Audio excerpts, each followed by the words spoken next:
The importance of party discipline and respect for party hierarchy is mandatory. Any form of indiscipline will not be tolerated within the ranks of UDA party.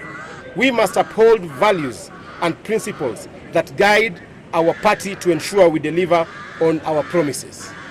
We have certain groups within the UDA party that are fueling the disunity in the UDA party. And I want to call upon the communications teams within the office of the President and the office of the Deputy President. Kindly stop fueling disunity in the UDA party. We want to call upon both communication teams to work in unity and stop antagonizing each other.